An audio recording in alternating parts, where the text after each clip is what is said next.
Today, we're counting down 5 places around Greater Seattle where quiet island living comes through most clearly, from Seattle's own shoreline neighborhoods to nearby island communities. One pick surprised us more than expected, especially once the full picture came together. For this countdown, we're looking at the Seattle area through a very specific lens: water, ferries, quieter streets, shoreline scenery, and that slower Puget Sound rhythm that feels removed from the city without fully leaving the region. Some of these places are actual islands, some are waterfront neighborhoods with ferry ties, and some sit close enough to Seattle or Bellevue that the contrast is part of the appeal. This is not about nightlife, density, or the busiest restaurant districts. It is about places where the water shapes daily life, where the setting feels a little more tucked away, and where island living is either literal or very close to it. Starting us off at number 5 is Poulsbo. Poulsbo sits on Liberty Bay in Kitsap County, and it brings a quieter harbor town feel that connects naturally with the broader island and ferry geography west of Seattle. It is the smallest of the 4 cities in Kitsap County, which helps give it a more compact waterfront identity rather than a big urban feel. For quiet island living, Poulsbo works as an island-adjacent choice, close to ferry-connected regional access, near Puget Sound destinations, and centered around a small-town harbor setting. What makes Poulsbo interesting is that it is not trying to be a Seattle neighborhood transplanted across the water. The character is more maritime, more Kitsap, and more tied to Liberty Bay than to downtown towers or dense commercial corridors. You get the sense of being part of the greater Seattle orbit, but with a different rhythm altogether. That is why it lands at number 5. Not the purest island setting, but a strong gateway to the quieter waterfront lifestyle around the Sound. At number 4, we move back inside Seattle city limits with Fauntleroy. This southwest Seattle neighborhood sits in the corner of West Seattle on Puget Sound's Fauntleroy Cove, where Fauntleroy Creek flows down from Fauntleroy Park. The neighborhood faces Vashon Island, Blake Island, and the Kitsap Peninsula to the west, so the island atmosphere is right there in the view and in the ferry traffic. Fauntleroy also has the ferry connection to Vashon and Southworth, giving it one of Seattle's clearest links to quiet island living. Fauntleroy earns its spot because it feels tucked into the edge of the city rather than wrapped into the center of it. WalkScore rates Fauntleroy at 42 in 2026, which lines up with its more residential, cove-oriented layout, rather than a highly walkable urban grid. Fauntleroy Park, Fauntleroy Cove, and the ferry terminal all help define the area's identity. It is still Seattle, but it is Seattle at the water's edge, looking west toward islands and peninsulas instead of inward toward downtown. Number 3 is Mercer Island, and this is where the countdown shifts into true island living within the core metropolitan area.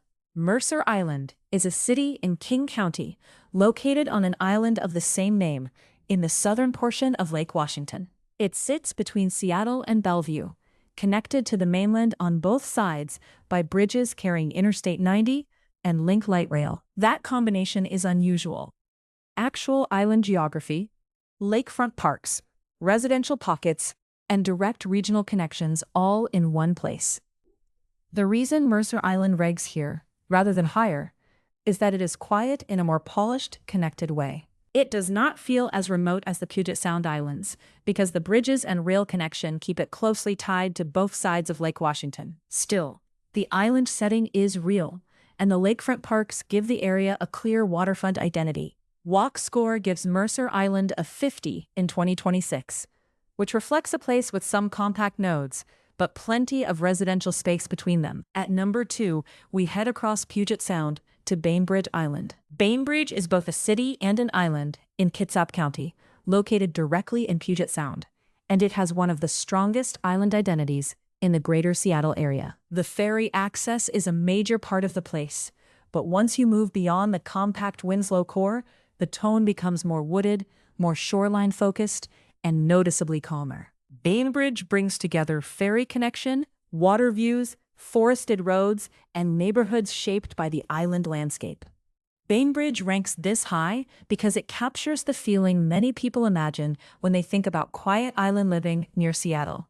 WalkScore rates Bainbridge Island at 26 in 2026, which reflects how spread out much of the island is outside its main commercial center.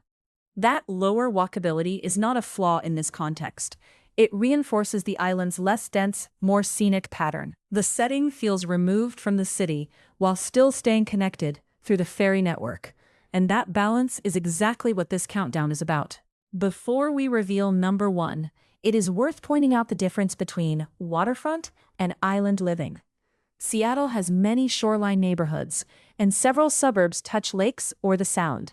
But an island setting changes the daily rhythm. Ferries, bridges, coves, shorelines, wooded roads, and lower density pockets all play a role. The top choice had to be more than beautiful near the water. It had to feel clearly set apart, with the quiet pace of Puget Sound shaping the whole place. And at number 1, it is Vashon Island.